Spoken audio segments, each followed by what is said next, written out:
My name is Katie Robinson. 5 years ago, my daughter screamed, "You're no mother to me," and walked out into the night. I told her not to come back, and I meant it. I thought the silence that followed was punishment enough. But one evening, the phone rang. "Mrs. Robinson, your grandson, he's at a youth shelter, alone." My hands went cold.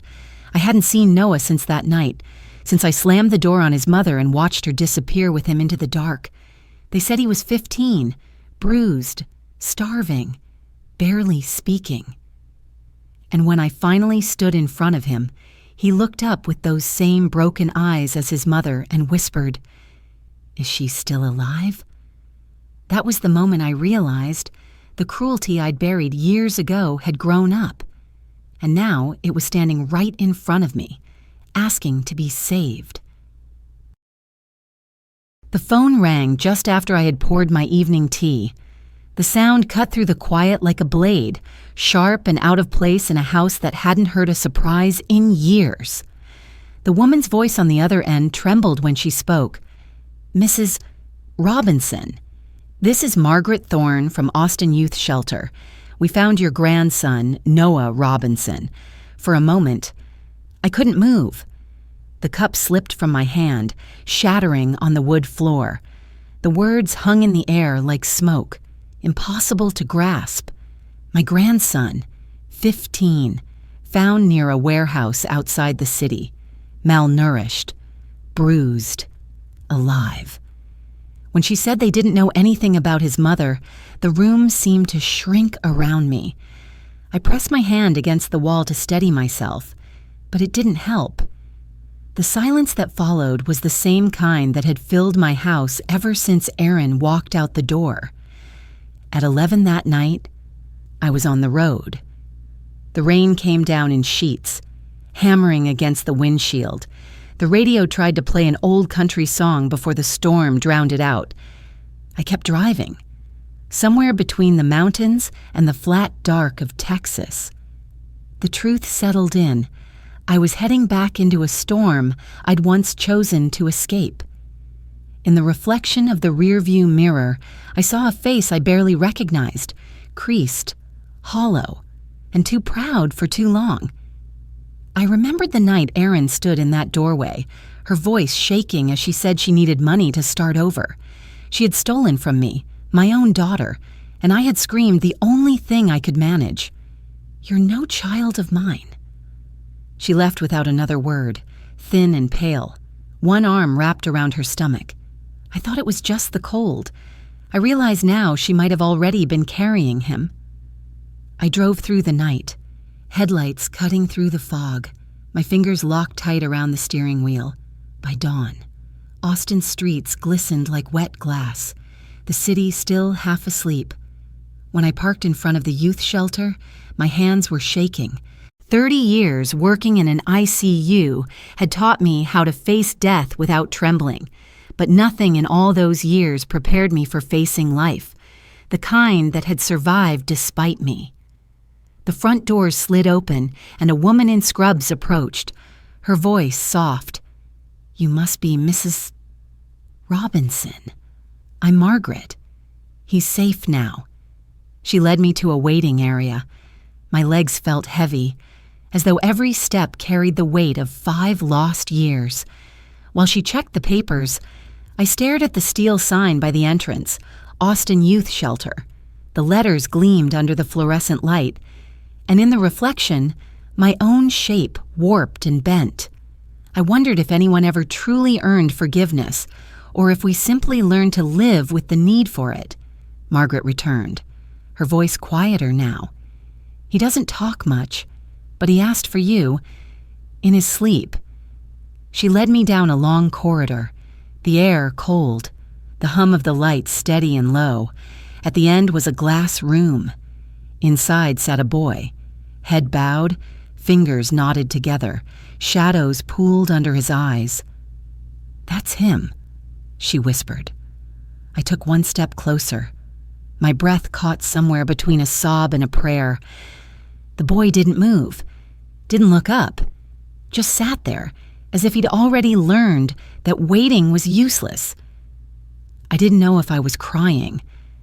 I only knew that in that instant, every harsh word I'd ever spoken, every door I'd ever closed, came rushing back to me through that single look, the look of a child who no longer believed anyone would come. The boy behind the glass didn't look real at first. Under the harsh fluorescent light, his skin looked almost translucent, as if life had thinned it down to paper. He sat perfectly still, his shoulders hunched forward, his head bowed. When I knocked softly on the glass, he lifted his eyes, and for a moment I stopped breathing. They were Erin's eyes, brown and empty, the same kind of hollow I'd seen the night she left. I said his name gently, afraid it might break him. Noah. It's me, Grandma. He didn't answer. He just reached for a pencil and a scrap of paper on the table in front of him. I watched the slow drag of graphite, the careful strokes, until he turned it around. Is Mom alive? I froze. My throat closed around air. I wanted to tell him she was fine, that she was coming, that the world wasn't as cruel as it looked through that glass. But I couldn't lie. I placed my hand against the barrier and whispered, I don't know, sweetheart, but I'm here now. He stared at my hand for a long time before pressing his palm against the other side. Cold met warmth. I could feel the faint pulse beneath his skin, thin but stubborn, matching the rhythm of my own. Two hearts, one aged, one fractured, beating on opposite sides of mercy. Behind me. Margaret's voice was soft. He hasn't spoken in days, just hums the same tune, something classical. Bach, I murmured. Erin loved Bach. The name felt like a prayer I hadn't said in years. Margaret hesitated before adding, He calls for you sometimes. In his sleep, says Grandma. Please open the door. Outside, rain began tapping on the windows, steady and relentless. I blinked, and my tears joined its rhythm. 3 hours later, the paperwork was finished. The young clerk across the counter studied me, her eyes heavy with the warning she didn't know how to phrase. Are you sure, ma'am? He's been through trauma. I managed a weary smile. So have I. When it was done. Margaret led us to the exit. Noah followed quietly, his gaze fixed on the floor. Just before we stepped outside, he stopped. He turned back to look at the glass room, the place that had held him for who knows how long. His reflection blended with mine in the pain, his young face, my older one, past and future divided by something cold and clear. I watched him one last time before we left and made myself a promise. This time, I wouldn't walk away. 3 weeks after bringing Noah home to Asheville, I found the bag. It was hidden in the pocket of his old coat, the fabric thin and frayed at the edges. Inside was a smaller cloth pouch, stained and nearly falling apart. When I opened it, a handful of folded papers spilled onto the kitchen table. The first envelope said simply, "To Mom." I unfolded it carefully. The paper smelled faintly of wine and smoke. The ink had run in places, words bleeding into each other like bruises. He locks Noah in the garage when I talk back. I can hear him crying. I can't stop drinking. I'm sorry. My hands trembled. I read the next one. He said if I leave, he'll hurt Noah. I'm planning something tonight. And then the last, written in red ink, scrawled, desperate. If Noah finds you, tell him I tried. I pressed the letters against my chest, but they offered no warmth. Digging deeper into the bag, I found a crumpled receipt from a discount store in Dallas, one kitchen knife, purchased the day before the police report about Travis's disappearance. The truth hit me hard and cold. Erin hadn't vanished to run away. She had run to survive. That night, I sat by the fireplace reading the letters again, the firelight flickering over the words until they blurred. On the wall, the shadows of me and Noah overlapped, one old and bent, the other small and still. He sat on the floor, flipping through a worn book, quiet as always. I asked softly, "Do you remember your mother?" "Sometimes," he said. "Mostly when it rains." He looked toward the window then, where droplets slid down like tears. She used to hum Bach when she was sad. I didn't answer. My breath caught in my throat. The same melody that had once filled my kitchen when Erin was a girl was now living inside her son, tucked somewhere safe that pain couldn't touch. Later, after Noah went to bed, I opened my journal and wrote a single line. If kindness can be inherited, maybe hope can too. Through the half-closed door, I heard the faint notes of Bach from the old piano I hadn't touched in years, hesitant, uneven, but there. The music floated through the house like a heartbeat rediscovering its rhythm. I stood in the kitchen, one hand pressed to my chest, listening, and for the first time in years, I wondered if my heart still knew how to love. I once believed silence meant peace, but when Noah moved into my home, I learned that silence could also be the sound of someone still screaming inside. The house I had kept so neatly for years no longer felt like home. It was too quiet, too careful. Noah rose early, folded his sheets tight enough to bounce a coin, and nodded instead of speaking. When I said good morning, he gave me that distant look, like the word peace was foreign to him, like it belonged to a world he didn't trust. One winter night, I was stirring soup when I called him for dinner. He came into the kitchen, slow and cautious. I set 2 bowls on the table. His hands trembled as he reached for one.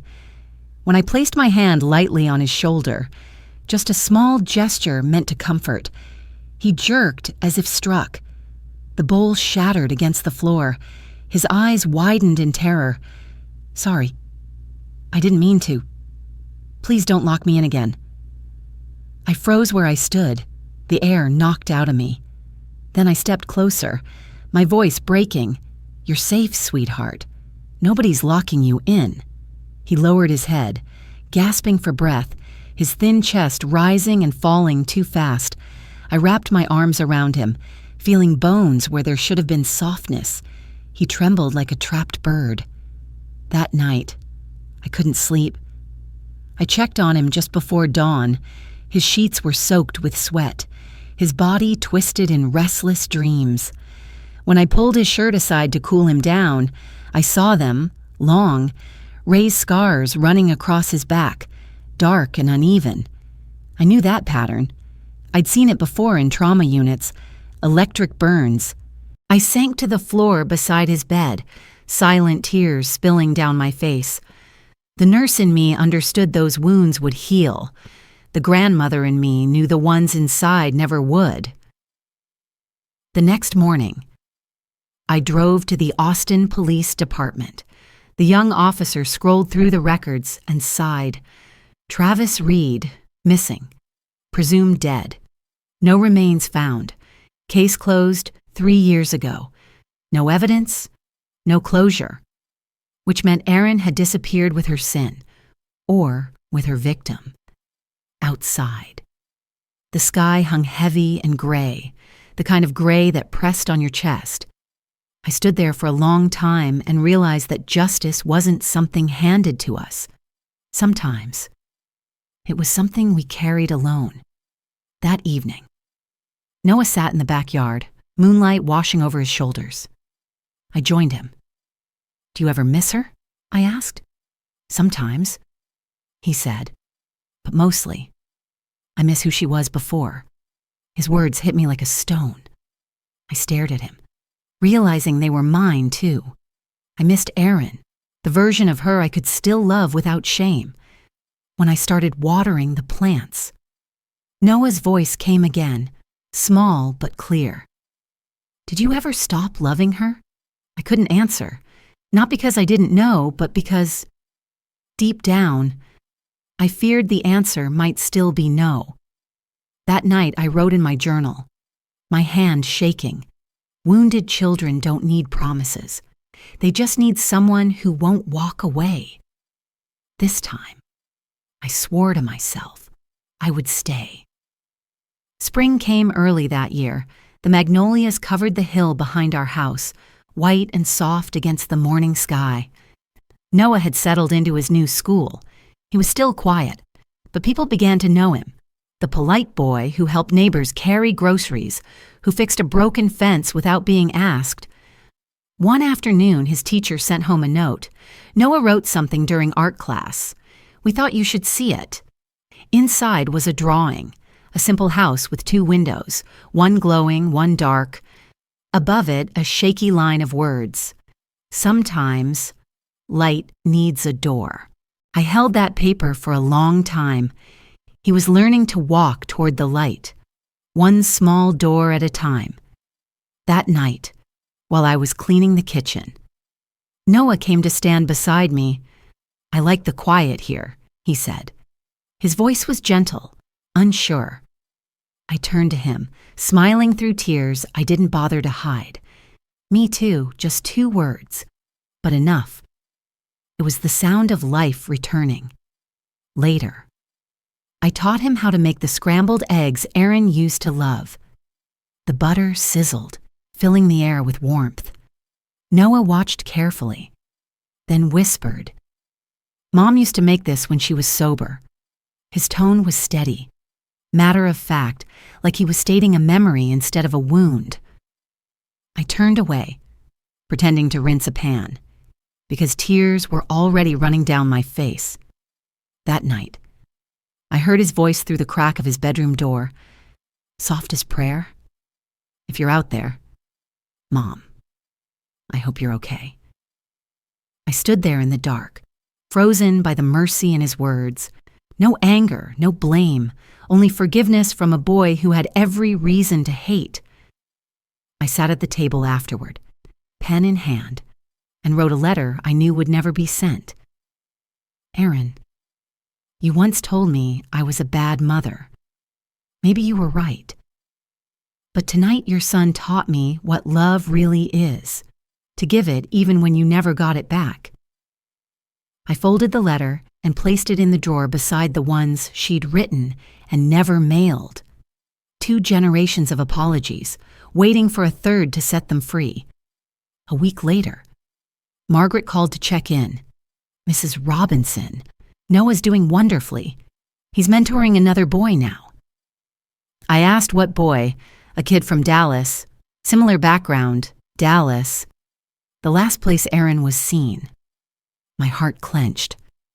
The world has a way of closing its own circles, I thought. The boy who once needed saving was now learning how to save. That night, the house filled with the sound of box air on the G string played slowly on the old piano. The notes stumbled, then found their rhythm. I looked out the window.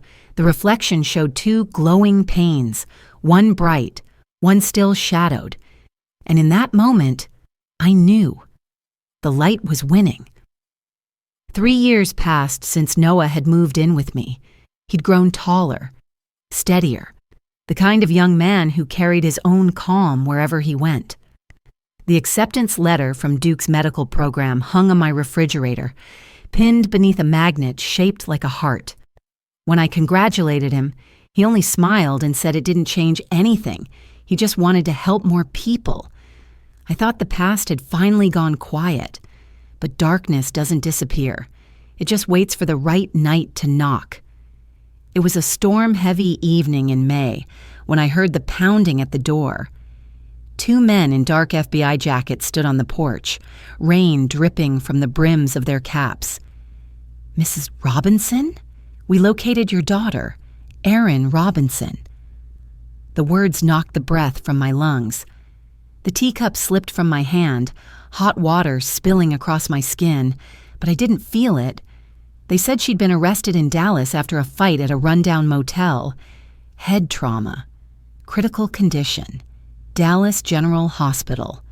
My body felt hollow. I asked if she was still using.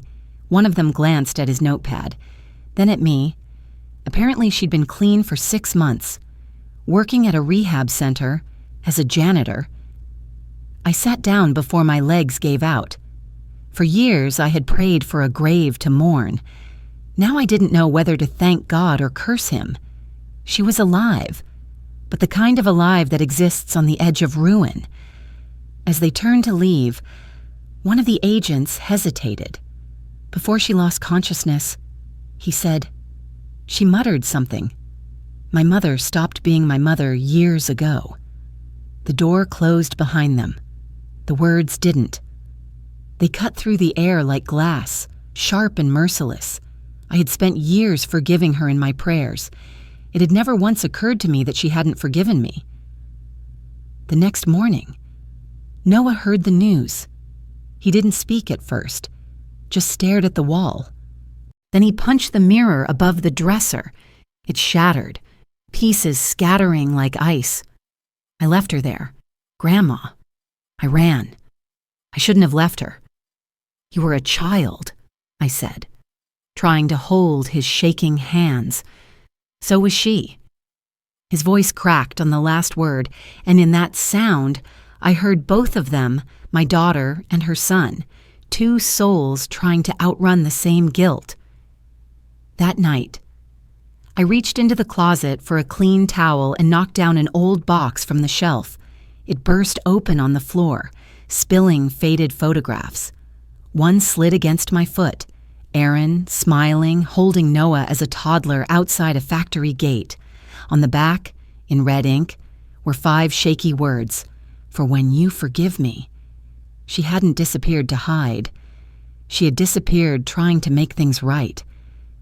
Later, Margaret called, her voice trembling. "Mrs. Robinson, Aaron was working here, at my center. She went by Ellie. I didn't realize until now. I sat there in the dark, the phone pressed to my chest. Aaron had been inside the very system built to save people like her, trying to pay her debt in silence." The rain eased into a steady whisper. Noah had fallen asleep on the couch, his hand wrapped in gauze, his breathing even. I looked at that hand, the same one that had once flinched at a touch, and whispered, "We're about to face what we've been running from. Noah. All of us." 2 more years slipped by, quiet but heavy, as time often is when it's waiting for something to happen. I turned 80 that spring. Noah graduated, then joined the trauma program at Dallas General, the same hospital where his mother had once been wheeled in, half dead. Fate wasn't a circle. I decided. It was a ring of iron that never broke, only tightened. He called every night. "Work's busy, but I'm okay." I could tell by his voice he wasn't. He sounded like the people I used to treat, the ones who healed everyone but themselves. When I visited his apartment, I found a thick envelope in his desk drawer. Inside were therapy notes stamped in bold black ink, chronic PTSD, severe emotional suppression, recommendation, avoid cases involving personal trauma. I sat down hard, staring at the paper until it blurred. He hadn't healed. He'd only turned his pain into purpose. As I left the hospital later that day, a newspaper on the bulletin board caught my eye. "Unidentified woman dies in rehab fire." The photo was grainy, but my heart recognized what my eyes wanted to deny. A silver bracelet, thin and familiar. Aaron's bracelet. I pressed my hand over my mouth and whispered a prayer that turned to tears before it reached heaven. 3 weeks later, a small brown package arrived in the mail. No return address. Inside was that same bracelet, polished, and a scrap of paper that read, "Still here? Still trying? E." My knees gave out. She was alive. Broken. Maybe, but still fighting. When Noah came home that weekend, he noticed the bracelet on the counter. His face went pale. "I saw a woman last month," he said softly. She had that scar on her hand. She was volunteering in the ER. I didn't recognize her until now. Was it her? I asked. He nodded. She left before I could talk to her. We stood there in silence, grief and relief braided so tightly together, neither of us could tell which hurt more. Then, one stormy night, the phone rang. Thunder rolled in the distance. Grandma. Noah's voice broke through the static. A woman was brought in. Severe head trauma. It's Mom. The teacup fell from my hand, shattering on the tile. Rain lashed against the windows. Wind howled like something ancient. 17 years had come full circle. I caught the last words through the noise. They're prepping for surgery. The other surgeon's 45 minutes away. And you? I whispered. A pause. Then his voice, steady, terrified, resolute. I'm the only one here. The line went silent. Outside, lightning split the sky, flashing against the glass, and in that blinding white light, I saw it. Fate and forgiveness, colliding at last. The rain hit Dallas like judgment. By the time I reached the hospital, thunder rattled the windows. Noah stood outside the operating room, soaked and pale. She's in there, he said. Massive bleeding. The other surgeon's 40 minutes away. Through the glass, I saw Erin, my daughter, broken, barely breathing. Machines beeped like a cruel clock. The head surgeon touched Noah's shoulder. You don't have to do this. It's too personal. Noah's hands shook inside his gloves. She's my patient, not my mother. My patient. Forgiveness. Not in words, but in duty. The operation began. I watched, fists tight, as blades met flesh and monitors screamed. Once, long ago, I'd held Erin's hand when she gave birth to him. She'd begged me not to let go. I had. But now, her son refused to. Blood flooded the lungs. The alarms wailed. A nurse shouted she was crashing. Noah pressed his hands to her chest, tears falling. Stay with me, please, Mom. The line flatlined, then flickered back. 6 hours later, he emerged trembling. She's alive, he whispered. I held him close. I didn't save her because she deserved it, he said. I saved her because I needed to. Outside. The storm finally broke into light. Erin survived. By the time I was allowed into recovery the next morning, the sun had risen pale and cautious over Dallas. She lay motionless under thin sheets, her face wrapped in gauze, her skin almost translucent. When her eyes fluttered open and found mine, they filled with tears. Mom? The word was small, hesitant, like a ghost afraid of being spoken aloud. I didn't know whether to nod or cry. I only reached for her hand. You're safe, sweetheart. Her lips trembled into the faintest smile. He saved me, didn't he? I nodded. Yes, he did. Tell him I'm sorry. He already knows. I whispered. The heart monitor kept its soft rhythm, steady and forgiving. I stood there long enough to feel the warmth returning to her fingers. It wasn't forgiveness, not yet, but it was life, and that was enough for now. Before leaving, a nurse stopped me by the door. She handed me a small envelope. Erin left this before surgery. She said, inside was a single torn sheet, the writing uneven and shaky, for Mom. If I don't make it, tell Noah. I tried to be better. The paper shook between my fingers like something alive. 3 weeks later, Erin was moved to a rehab facility on the edge of the city. Noah visited her after every shift, still in his scrubs, his hair damp from the long hours. He never said much, just sat beside her, reading the newspaper aloud, his voice steady and calm. One afternoon, Erin asked, How can you even look at me after everything? Noah folded the paper and said quietly, "Because you looked at me once when no one else did." That broke her. Tears came, but not the frantic kind I'd seen all her life. These were slow, silent, like something heavy finally setting down. Days blurred into weeks. Then Margaret appeared at the hospital one morning, her smile soft but certain. She told me Noah had saved a boy the night before, a child from another violent home. When she asked why he didn't step aside, he answered, "Because someone once chose to stay." I couldn't speak. I just nodded, the words settling deep inside me. The circle of kindness had finally closed, not with fanfare, but with a quiet act of staying.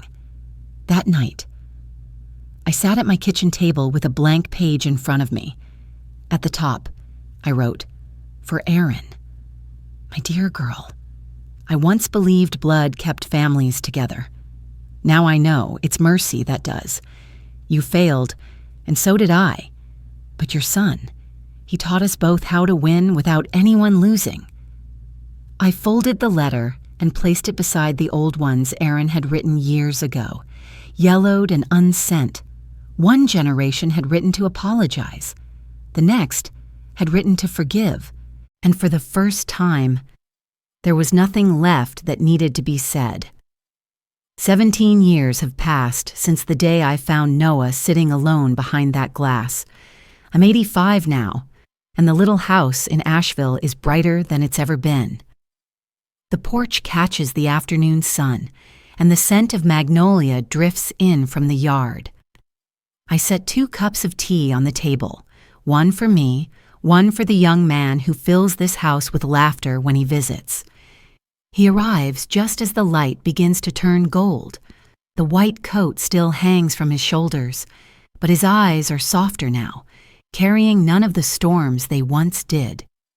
We sit quietly, watching the sun slip behind the Blue Ridge Mountains. "You saved me, Grandma," he says. "No," I tell him gently. "You saved us all." He smiles toward the garden. "Mom's doing better. She volunteers full-time now, helps women leave the shelters." "Good," I whisper. She finally found her way home. Before leaving, Noah pulls an old photograph from his pocket. Restored. The colors vivid again. The 3 of us stand before the house we once lost, sunlight spilling over our shoulders. On the back, in his handwriting, "The door's open now." Through the window, the evening light glows against the glass frame hanging above the porch, the same pane that once separated us in the shelter. I run my fingers along it and murmur, "It took 17 years, but we made it home." Bach drifts softly from the radio. The air is warm, the tea cooling slowly beside me. I write one last line in my journal before closing it for good. Forgiveness doesn't erase the past. It simply makes you brave enough to move forward. As the music swells, my voice settles into the quiet. I rescued my grandson from a shelter. He rescued my daughter from her past. And together, we rescued each other.